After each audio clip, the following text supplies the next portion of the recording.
Personal stories are one of the driving forces for all of those who work in oncology, and the woman joining us right now has one. Michelle Ernsdorff, thanks for being with us. Thank you so much for having me. Okay, so what is your personal story? So I was diagnosed with a Wilms tumor when I was 14 months old. I'm originally from Iowa, and there aren't any pediatric oncologists in my local town. So my family ended up traveling to the Mayo Clinic for my care.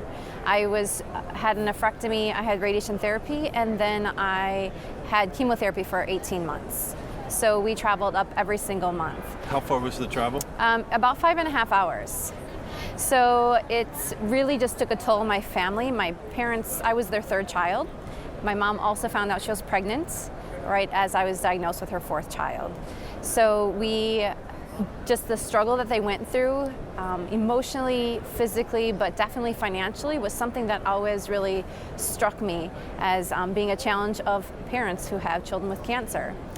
There was a point where my dad and my mom both took me up to the hospital, and they thought it was just going to be a very quick checkup and then come back. Well, they found out that I was more ill than they had anticipated, and they decided to admit me. Well, my dad needed to get home, my mom needed a car, and they didn't have any money, and so my dad hitchhiked back to Iowa.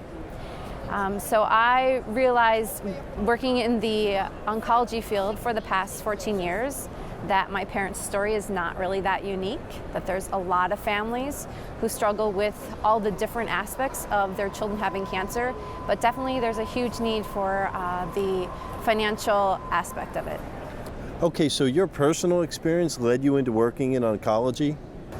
Absolutely, yeah. So I studied nuclear medicine at the Medical College of Georgia in Augusta, and I worked at Emory, and then I moved out to USC, and most recently I worked in the PET imaging industry.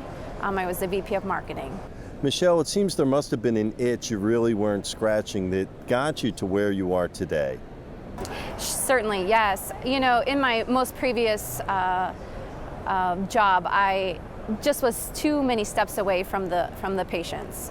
However, I understand, being a patient. I ended up being treated well after I went into remission for some radiation therapy effects. So I was constantly at the Mayo Clinic throughout my childhood, and I just felt like I wanted to get back to that, and I really assessed what it was that I could do to, help make a difference in families' lives like my parents. What do oncology professionals need to know about the Compass to Care Foundation? So basically, Compass to Care has been dedicated to scheduling and paying for the travel arrangements that families require to seek the best cancer care for their children. We will pay for anybody that has a financial need that is also traveling at least 60 miles from their home.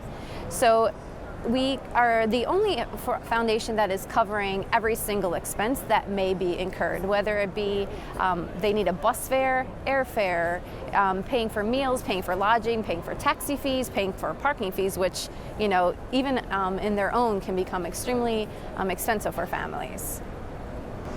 Michelle, thanks for sharing your story. Thanks for remembering your story and helping others by that. Thank you so much. I appreciate the time.